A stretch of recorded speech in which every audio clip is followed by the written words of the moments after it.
Hi, welcome to the Kapinga family again. I thank you all that have subscribed to my channel. Thank you so much. And if you are a subscriber, welcome again. And if you are new to this channel, welcome also. And thank you for subscribing. So as I told you that I'll keep you updated to how that we are faring in Canada. We're doing very well. Everything is going not really as planned because things cannot go as planned, but I cannot say that I'm complaining. There is always a way to do certain things. So I am not gonna talk a lot about me or about us. What I want to say today is I want to answer one question that a lot of people asked me, so I thought I'll make a video about that because I think it's better that I do a video on it instead of replying each and every person. I tried, by the way, to reply to all of you that asked me, how do I apply? How do you apply for these courses, or how do you apply for this express entry? Now today I'm not going to talk about the express entry, how you apply for the express entry. I'll leave that later, but today I'm going to talk about how do you apply to become a healthcare student in Canada. How do you do that? First of all, I think you need to fix yourself a budget, how much money that you want to spend on this course. Now, healthcare assistant is not a degree. It is a college level course, but it's not a degree. It's definitely going to get you a job after you finish the healthcare assistant or the nurse ed course. You're definitely going to get a job. You are also going to use the same experience to apply for your permanent residence in Canada. So it's something very interesting, but I would not advise you to spend a lot of money on it because it's it's not a degree, it's not a bachelor, it's just a course, and it takes about 6 to 9 months. Most of these courses take about 6 to 9 months. If you find any that will take a year, you can register for that as well, but I just think it's too much time to spend on a course like that. And this course, you can only use it in Canada, in UK, or in USA, I think. So it's not like you can go back to Africa. Anyway, you can go back to Africa, become an HCA assistant, but I don't think it will pay you much. So that is why I say you need to fix yourself a budget. It doesn't have to be too expensive, spend what you have. And usually you don't even need actually to go to school to be a healthcare assistant, if I might say that. But most of the provinces in Canada now, they are asking for you to have a registration number, and before you can have a registration number, you have to present a diploma. You have to show them that you studied for healthcare assistant. Besides, you will not get a study permit if you don't apply for the course. So let's go straight to the point. How do you apply? First, you fix yourself a budget. Secondly, you look for a college that you want to enroll into. Now, I am not saying that you should look for a college, in British Columbia or in Ontario. It's your choice. You can even look for a college like in Nova Scotia, Prince Edward, in any province of your choice. Now, when you look for the college, look at the requirements. What are the requirements for them to register you into the course? Most of the courses, they require a secondary school level. If you have finished secondary school, then I think that you are good to go. If you are a nurse, you're definitely good to go. If you are a midwife, you are definitely good to go. After looking at the requirements, you want to look at the language requirements. Even if your diploma might be in English, some of the colleges will require you to have an additional language equivalence, proficiency. Now you're like, oh, but that's too expensive. Yes, the IELTS or the CELBAN is too expensive. I think it used to be 400 Canadian dollars, 250 euros, or 350 US dollars. So from the 1st of May, the price has increased. It's now about, they're going to increase, I think 7% or 5%. I haven't really checked the price. I don't know, but it's going to increase. But this same language proficiency is valid for 2 years. So you can use it for your immigration purposes. Now for the immigration purposes, you don't need the academic, you need the general English. But to apply for the HCA course, you need academic, you need an overall of 6 of 6, and you need to score no lower band than 5.5.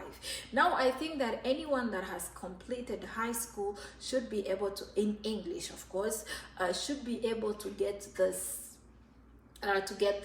this level. You should be able at least to get an overall of 6. There are a lot of resources for IELTS where that you can go on YouTube and learn. You know, that's not gonna be a problem. So when you apply to the college, then discuss the price. Like I said in my previous video, ask them for a discount, for a scholarship. Discuss.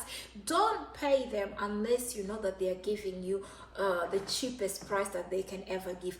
Compare with the other colleges. Tell them that you have a better college that is offering you less to see. You know, adult education in Canada is business. So once you have discussed with them, don't pay them the full amount. Some colleges will be like, just pay us $10,000 so that we can give you a letter of acceptance. No, I think the minimum that you can pay is about 40%. If you are able to pay them 30% so that they can issue you a letter of acceptance, that's fine, but just don't pay the maximum yet. You know why? Okay, let's say that you apply for the study permit. For one of the reasons that I don't know, they refuse, they reject you. You are going to ask them to refund your money, and they will take 10% of everything that you have paid them. Now 10% of 40% and 10% of 100% is a different thing. If you pay 10,000, you can calculate. It's a lot of money. So that's why don't pay all of them. Just anyway, you're not gonna run away because you are coming to study at their college. There's no way that you can run away. Even if they give you a study permit, you still have to go to that college and complete your course, because if you don't, they'll report you to the immigration and your visa will be revocated. So there is no way. Then that is the reason why you have to explain to them that you can only pay them 40%. So when you are issued the letter of acceptance, please make sure on the letter of acceptance, on any papers they're going to give you, you have read the refund policy. Please read it before you pay the money. Just go through the refund policy, that you know what you're dealing with. When they issue you the letter of acceptance, now this is the time that you go and apply to the government of Canada. Now you have 2 options. Either you apply with a certified immigration agent, or you can do it yourself. In my case, I did it myself. I think that everyone that can read English and has a computer with internet can do it. That is what I think. But maybe it might be complicated for you, or I don't know, but it's not something that you cannot do yourself. This immigration agents, sometimes they ask a lot of money, so it depends on your budget. If you are like, I don't like the paperwork, I'd rather have an immigration agent do that, look for a certified immigration agent and pay them, let them do the whole paper. If you want to do it yourself, that's good. I am going to also make a video on how to do that step by step, but it's not difficult. If I did it, so can you. And then once you apply to the government of Canada, now you have like about, let's say, 4 to 9 months to get your reply. Mine took 3 months, but I think that's because I don't require a visa to come to Canada. But for people that require an additional visa to come to Canada, it might take longer. So by that time, get prepared, work, keep your money, start looking at houses in Canada, what you can afford, what you can't afford. If you know people in Canada, contact them, ask them if they can help you look for a house and everything. Start to prepare yourself mentally, and once your visa is issued, By the way, when you are applying, remember to also apply for a work permit.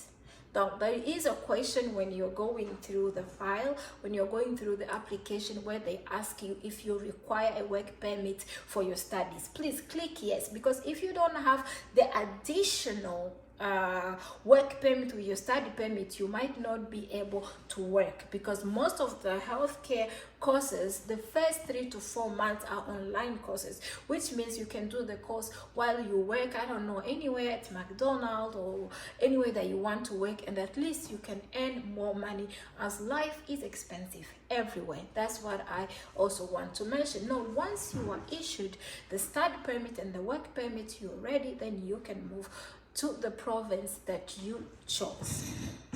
There are a lot of communities in the provinces, like for example, in British Columbia, we have a community of Ghanaians. They might help you even to get a work, they might connect you.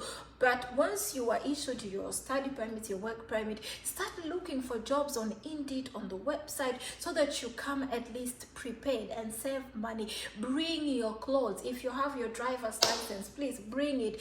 It is very difficult here in Canada to use public transport if you are in the healthcare, because most of the jobs start at 7, at 6:30, you understand. So you definitely need, if you have your driver's license, please bring that along. Okay, so that's like how you apply. The first thing you need to do is find a college. The second thing you need to do is to know the price, to check your budget. The third thing, to get an acceptance letter. After getting an acceptance letter, and then you apply to the Canadian government to get your study permit or your work permit. So I think in short, this is how I would go about it. Now, if you have applied and you have any specific question that you'd like to ask me, I am available. My email is in bio. You can send me an email. If you are in the process of also applying for the visa, I did it myself. My husband and I, we did it ourselves. If you get any way stuck, just send me an email. I might not reply in 1 hour, but as soon as I see your email, I reply, because I always reply to comments, I reply to emails.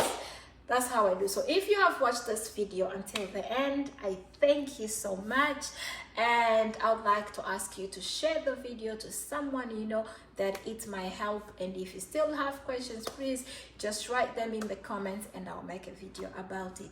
See you soon.